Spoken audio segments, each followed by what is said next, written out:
multidão dos que crerão era só o coração e a alma, uma somente, uma semente. Eles estavam nas suas Bíblias, na carta de Paulo a Tito, para nós encerrarmos hoje o estudo dessa carta do apóstolo Paulo ao seu amigo e leal companheiro na fé, Tito.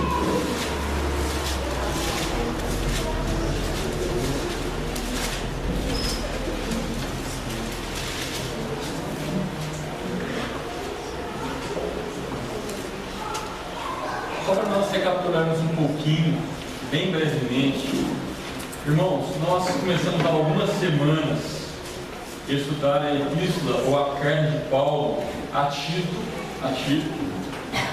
No capítulo 1 nós vemos aqui que Paulo se apresenta a ele, se apresenta a Tito, aliás, se apresenta às igrejas às quais Tito estava pregando e conduzindo.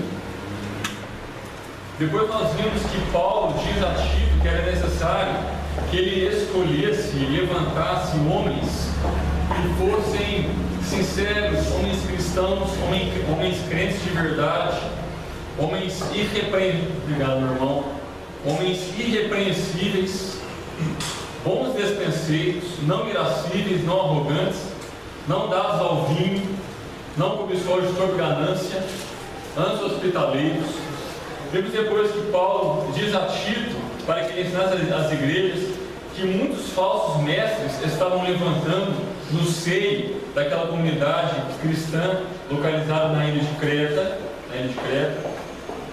Depois, no capítulo de número 2, nós vemos que Paulo, de maneira muito prática, ensina àqueles cristãos como é que homens idosos, mulheres idosas, moços e servos deveriam se comportar em meio à sociedade, em meio aos seus lares, em meio às suas famílias e em meio à igreja também.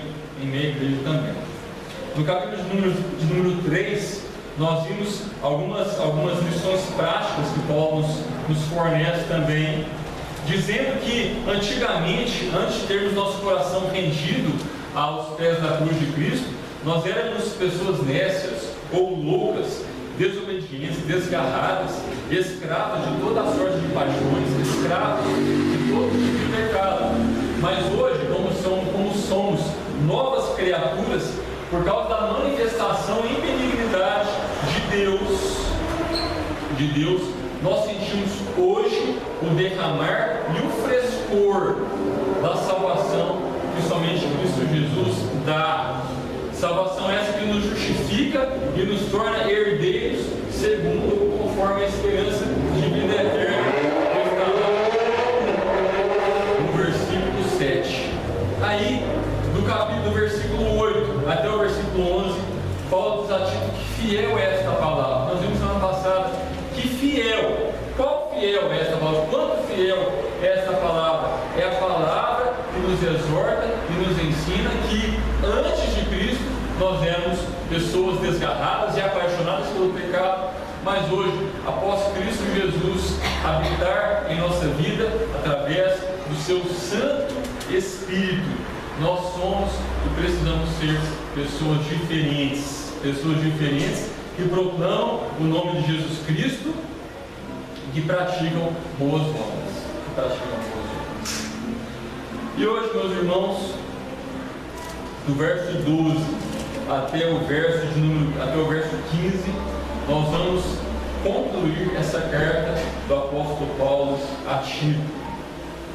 Percebam que no finalzinho da carta do apóstolo Paulo a Tito, ele diz assim, em linhas finais, a este apóstolo na sua carta, a este amigo na fé, a este jovem pastor que era chamado Tito. Ele diz assim, Paulo: quando eu, Tito, te enviar Ártemas ou Tíquico, percebam que Paulo não diz que enviaria Ártemas e Tíquico.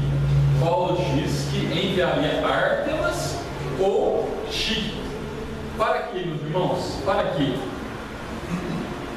para estarem naquelas comunidades onde Tito estava e para darem continuidade ao trabalho que Tito fazia. Meus irmãos, esse Ártemas, nós não temos nenhum outro registro das Escrituras que sobre ele.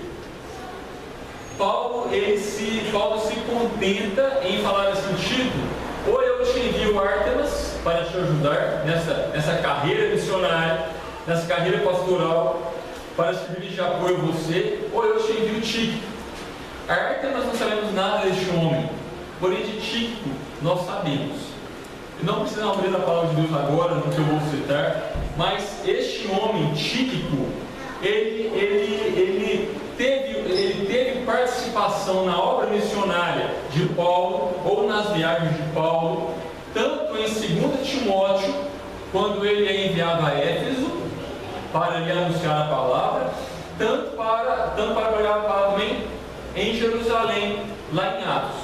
Então, Atos dos Apóstolos e 2 Timóteo nos revelam que Tíquico era um homem experimentado nessas viagens, era um homem fiel à palavra de Deus, e por isso Paulo o enviaria Ártemas.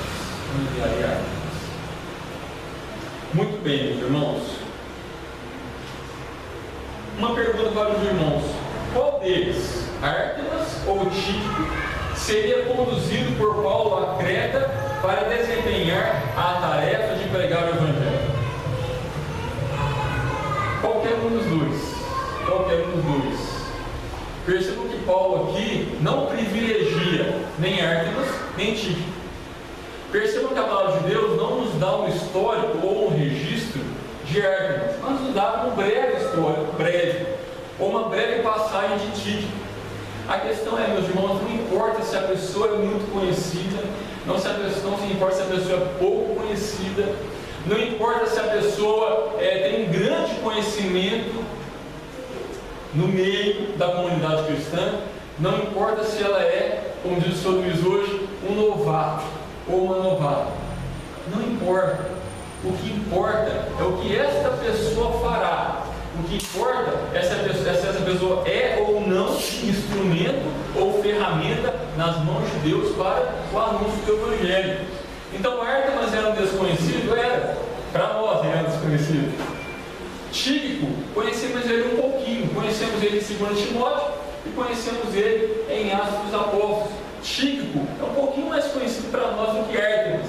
Acontece o seguinte: não importa quem seria enviado a pregar o Evangelho naquela ilha de Creta, o importante é que ele seria utilizado por Deus para o anúncio das boas novas de salvação em Cristo Jesus. E Paulo diz aqui: olha, não sei se Ártemas ou Tíquico, mas um dos dois seguirá a ilha de Creta para anunciar o Evangelho. Aí Tito. Aí Paulo diz: apressa-te, Tito, a vir até Nicópolis ao meu encontro.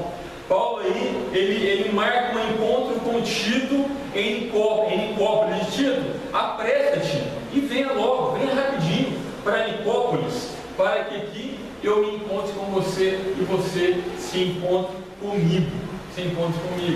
Mostrando a nós a comunhão, a amizade e o cuidado de Paulo para com esse jovem pastor Tito. E Paulo então marca um encontro com este homem lá em Nicópolis. Aí Paulo complementa e diz: estou resolvido a passar o inverno ali. E Paulo registra então o seu interesse ou a sua intenção, se assim Deus o permitisse, a ir até Nicópolis, encontrar com Tito e passar ali o inverno. Muito bem, meus queridos irmãos. No verso 13, Paulo diz assim: encaminha com diligência Zenas, o intérprete da lei, e Apolo, a fim de que não lhes falte coisa alguma. Então Paulo, meus queridos irmãos, ele encaminha, ou ele coloca esse encaminhar é colocar aos cuidados de alguém. Paulo coloca este homem Zenas e este homem Apolo sob ou debaixo dos cuidados pastorais de Tito. Meus queridos irmãos, dos estudiosos que eu li, esse Zenas, embora a palavra diga que ele é o intérprete da lei, ele não é um intérprete da lei mosaica. Este Zenas não é um entendedor ou um intérprete do Velho Testamento, dos profetas, do Pentateuco e dos profetas. Não é esse intérprete da lei que a Bíblia quer dizer. Este Zenas era um jurisconsulto, ou este Zenas era um jurista, ou este Zenas era um grande conhecedor da lei da época, da lei que existia na época, da legislação humana que havia. Então não é que ele conhecia plenamente o Pentateuco, não é isso. Ele conhecia plenamente as leis da época, que nos envolvem hoje em dia, civilmente falando, criminalmente falando, mas também envolvia aqueles homens na época de Paulo. E grandes eram os jurisconsultos ou os juristas daquela época. Este Zenas é um dos grandes juristas que havia naquela época. Ele conhecia muito bem as leis, os preceitos, as normas legais que existiam nesta ocasião da história bíblica. Meus irmãos, este Zenas, ele não era judeu. Esse Zenas, ele era romano. Ele era então um jurista ou um jurisconsulto romano convertido ao cristianismo. Só isso que nós temos para falar sobre Zenas. E sobre Apolo? Sobre Apolo nós conhecemos um pouquinho mais, né? Entre Ártemas e Tíquico, nós conhecemos um pouquinho mais Tíquico do que Ártemas. Entre Zenas e Apolo, conhecemos um pouquinho mais sobre Apolo. E a Bíblia nos dá um pouquinho mais revelação ou um pouquinho mais de registro a respeito de Apolo. Este Apolo, meus irmãos, é aquele judeu. Apolo sim era judeu. Apolo era um judeu culto, ou um judeu intelectual. Apolo era um homem inteligentíssimo, um homem de um falar muito bonito, de uma oratória linda, esplêndida, e ele era assim um judeu muito culto, muito intelectual, muito intelectualizado para a sua época. Tanto em Atos dos Apóstolos como em 1 Coríntios nós vemos a respeito deste homem, desse pregador da palavra. Mas percebam, meus irmãos, que este Apolo, em Atos 18 e 24, ele recebe de Priscila e Áquila instruções sobre a fé. Se vocês em casa tiverem a curiosidade e o temor de lerem Atos 18, a partir do verso 21 e 22, vocês vão perceber que este Apolo era um pregador do Evangelho. Só que Apolo, ele pregava a palavra de Deus pelas metades. Embora Apolo fosse um homem de uma oratória muito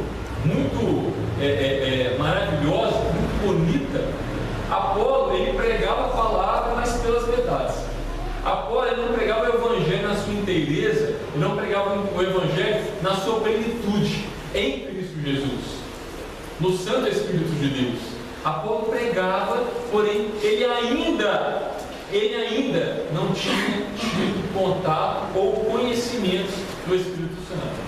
Se vocês verem lá, vocês vão perceber o que eu estou falando. E necessitou que Priscila e Áquila instruíssem este homem na fé. Olha que coisa linda, meus irmãos, um homem que sabia falar, um homem que era entendido no Velho Testamento, isso Apolo, no Velho Testamento, no Pentateuco, nos profetas, era um conhecedor e um falador excelente. Me perdoe, um falador excelente. Ele não era um palpador frívolo, como nós aprendemos. Ele era um que falava e falava muito bem. E aí, meus irmãos, ele teve a necessidade de que Priscila e Áquila instruíssem este homem na fé do Senhor e Salvador Jesus Cristo. E eu fiquei encantado com este homem. Eu falei, meu Deus, que coisa linda, que humildade deste homem. Ele era conhecedor, ele era conhecido pelo seu lindo falar, porém, ele humildemente recebe recebe de Priscila e de Áquila instruções sobre a fé. E nós, irmãos, também precisamos ser humildes ao ponto de aprendermos com nossos irmãos, de recebermos instruções com nossos irmãos, de recebermos exortações e admoestações e ensinos dos nossos irmãos. Nós não podemos ser homens e mulheres, cristãos e cristãs, orgulhosos, orgulhosas, soberbos e soberbos. Nós precisamos ser humildes e pedir ao Senhor que coloque na nossa vida homens e mulheres como Priscila e Áquila para nos instruírem na fé em Cristo Jesus. E depois este homem Apolo, após ter sido instruído por Priscila e Áquila, ele passa a pregar, e lá em 1 Coríntios 1,12 diz que esse homem foi um grande pregador da palavra de Deus, um grande pregador do Evangelho. Tanto Zenas quanto Apolo foram colocados nas mãos do jovem pastorzinho. Percebam que Zenas era um grande jurista da época, Apolo era um grande orador da época. E essas duas figuras de impacto na sociedade de então foram colocadas sob os cuidados pastorais de um jovem pastor. E Paulo diz assim a Tito, para que Tito os auxiliasse. Porque afinal de contas, meus irmãos, quando Paulo diz, olha, encaminha com diligência a Zenas, a Apolo, a fim de que não lhes falte coisa alguma.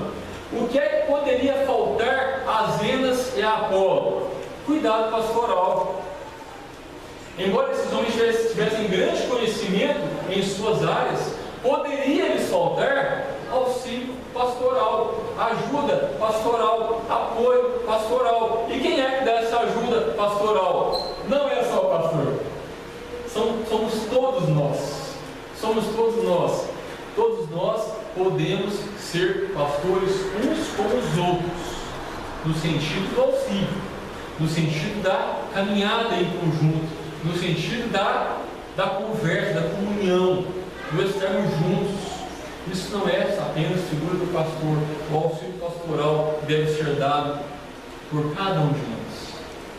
Porém, Paulo, ele coloca sobre os ombros de Tito esta responsabilidade, que Tito auxiliasse Zenas e auxiliasse Apolo pastoralmente, que eles fossem cuidados por Tito.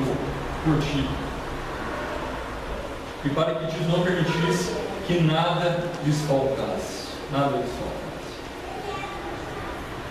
Meus irmãos, outra coisa muito importante, nós já vimos há poucas semanas, mas preciso repetir. Paulo aqui, meus irmãos, ele convida Tito a ser generoso para com Zenas e para com Apolo, e que ele fosse hospitaleiro aos irmãos que viajavam, portando orientações de uma igreja a outra.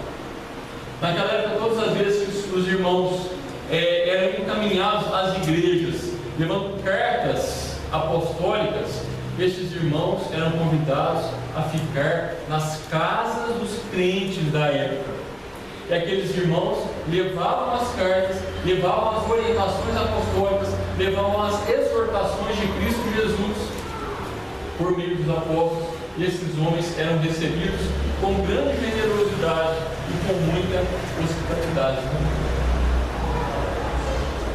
Verso 14, Paulo continua a Tito dizendo assim: agora, quanto aos nossos, ou seja, quanto àqueles que são de Cristo Jesus e proclamam a palavra de Cristo Jesus aí, Tito, na ilha de Creta, nas comunidades constituídas em Cristo Jesus, que os nossos aprendam também a distinguir-se nas boas obras. E Paulo fala de novo aqui em boas obras, em se fazer o bem a favor dos necessitados, para não se tornarem infrutíferos. Nesta manhã, na escola dominical, nós oramos e nós pedimos ao Senhor que essa igreja seja uma igreja frutífera. Nós oramos e pedimos ao Senhor que essa igreja seja uma igreja de muitos frutos, seja uma igreja que pratique boas obras, seja uma igreja que olhe para fora e sinta a dor de todos os que passam por nossa calçada. uma dor de todos os que moram em nossa vizinhança, uma dor de todos com aqueles com quem nós temos contato ou comunhão. Paulo diz aqui, para que aqueles que são de Cristo Jesus aprendam a distinguir os chifres. E Paulo aqui, meus irmãos, ele diz assim, necessidade de um cristianismo prático. O versículo 14 nos chama ao cristianismo prático. O verso 14 não nos permite permanecer num cristianismo teórico, numa teologia superficial, numa teologia infundada, numa teologia que para nos livros, mas uma teologia que nos manda, nos envolve para fora, nos chama para termos um compromisso com nossos irmãos, compromisso com aqueles que nós não conhecemos também.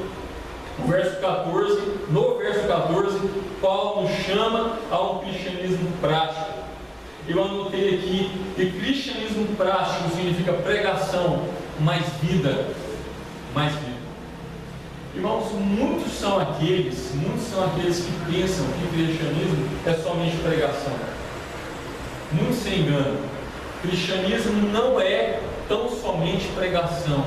Cristianismo é pregação e vida, pregação e prática, pregação e fazer alguma coisa, pregação e se importar com o próximo, pregação e se importar com quem nós não conhecemos, pregação e fazer alguma coisa. Cristianismo não é apenas somente pregação, e também cristianismo não é apenas fazer tão somente alguma coisa. Isso são boas obras banais, boas obras entre aspas. Porém, o cristianismo nos chama a pregar a palavra, ele nos chama a viver. É por isso, meus irmãos, que eu sempre falo aqui que nós não podemos, como cristãos, nos esconder em nossos lares ou em nossas igrejas. Nós, como cristãos, precisamos sair do nosso conforto, e conforto implica igreja e implica lar. Nós precisamos, como cristãos, sair dos nossos lares, sair de nossas igrejas e darmos bom testemunho onde quer que estejamos. E o cristianismo prático envolve trabalho também. Nós que trabalhamos, nós que desempenhamos atividades profissionais fora da igreja ou fora do nosso contexto de reuniões dominicais, nós precisamos trabalhar e neste trabalho desempenhar de forma excelente nossos trabalhos. Nós daremos bom testemunho de Cristo Jesus se nós desempenharmos de forma excelente o trabalho que Deus nos deu. Meus irmãos, por favor, não desdenhem do trabalho que Deus deu a vocês. Eu também, Deus não me permita desdenhar do trabalho que Ele me deu. Nós não podemos desdenhar daquilo que o Senhor Deus ocupou nossas mãos. Com aquilo com o qual nós somos ocupados, com a nossa profissão, seja ela qual for, que seja uma profissão íntegra, honesta, e que com ela nós testemunhemos de Cristo Jesus, que nós pratiquemos boas obras nos nossos locais de trabalho, que nós sejamos profissionais bem vistos por todos os que se deparam conosco e com o nosso trabalho, e que as pessoas vejam que o nosso trabalho honra, glorifica e dignifica aquele que ocupou nossas mãos, que é Cristo Jesus, o Senhor. Mas eu pergunto aos irmãos, e pergunto a mim também. Paulo diz no verso 14 que nós precisamos de um cristianismo prático. E eu pergunto aos irmãos, quanto nós temos sido preguiçosos? Uma pergunta para mim também, não é só para vocês. Quanto nós temos sido preguiçosos? Tanto na pregação da palavra, quanto no testemunho. Quando nós temos sido preguiçosos na pregação da palavra, também no bem trabalhar, no bem desempenhar nossas atividades profissionais. Não pode ser assim, meus queridos. Não pode ser assim. Nós precisamos ser responsáveis e não podemos ser preguiçosos de maneira alguma. A palavra de Deus não nos chama a preguiça, muito pelo contrário. Em Provérbios, Salomão nos convida a olhar a formiga. Salomão diz assim: vai ter com a formiga, ó preguiçoso, considera o seu trabalho e ser sábio. A formiga não tem quem mande, e ela faz. Vai ter com a formiga, ó preguiçoso. A palavra de Deus, no momento algum, nos chama a preguiça. Muito pelo contrário, nos chama ao dinamismo, nos chama ao trabalho, nos chama ao suor do rosto, nos chama ao cansaço. E é assim que deve ser. Porque esse dinamismo, ele mostra para nós que a nossa mudança não pode ser apenas interior, mas precisa também ser uma mudança externa. E o cristianismo prático é esse. Deus me transformou interiormente, mas eu preciso frutificar, eu preciso florescer, eu preciso mostrar frutos, bons frutos. E a palavra do Senhor me ensina esse dinamismo de mudança interior e de mudança exterior. Meus irmãos, percebam uma coisa: nós muitas vezes somos confundidos com quem não é crente. Quando eu li isso, eu fiquei encabulado com isso. Falei, é verdade. Nós estamos no nosso local de trabalho, as pessoas olham para aquele local de trabalho e ninguém fala que ele é crente. Ele tem carinho de crente, tem jeitinho de crente, deve ser. Não, nós somos colocados como quaisquer outros. Se eu estou num circular, por exemplo, e a pessoa que está de fora me vê passando no circular, ou no meu carro, por exemplo, ela fala com mais alguns dentro do carro, ela não fala assim: são todos crentes, são todos mundanos. Não é assim. As pessoas nos olham nos nossos meios onde nós estamos inseridos, e elas olham como uma coisa só, como uma massa só. É por isso, meus irmãos, que nós precisamos dar bom testemunho, porque quando as pessoas nos olham, elas veem uma massa só, uma coisa só. Mas é necessário que nós sejamos luz do mundo e sal da terra, para que, se ela observar um pouquinho melhor, ela verá que ali existe alguém que professa o nome de Cristo Jesus. Essa é a diferença. Nós não nos diferenciamos pela beleza ou pela cor, não, a mesma massa, mas nós nos diferenciamos pelo testemunho e pela proclamação e pela fé que temos no nosso Senhor e Salvador Jesus Cristo. É isso que Paulo nos ensina aqui no verso 14. E no verso 15, Paulo diz assim: todos os que se acham comigo te saúdam, Tito, te saúdam, comunidade cristã instalada ou encravada na ilha de Creta. E Paulo diz: todos que se acham comigo. Nós não sabemos quem estava com Paulo. Paulo não fala isso aqui. Nós podemos elocubrar algumas situações, mas nós não vamos fazer isso aqui. Porém, Paulo, porque isso não importa, isso não interessa. Porém, Paulo diz: todos os que se acham comigo, Tito, te saúdam.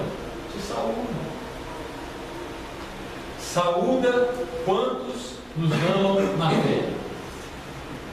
Que coisa quando Paulo diz isso. Paulo diz claramente: Tito, os que estão comigo te saúdam. Depois ele diz: Tito, você agora, Tito, saúda quantos nos amam na fé. Todos quantos nos amam na fé. E Paulo diz aqui, meus queridos irmãos, Paulo ele pede para que Tito saudasse, ou para que Tito cumprimentasse aqueles que eram verdadeiros amigos da cruz de Cristo, e que, por sua vez, sendo amigos da cruz de Cristo, consequentemente seriam também amigos de Paulo, porque também Paulo era amigo da cruz de Cristo e amigo da loucura da pregação que nós vemos aqui na escola dominical. Então, Tito, saúda, Tito, os que são verdadeiros amigos na fé, porque os que não são verdadeiros amigos na fé não precisam da saudação em Cristo Jesus.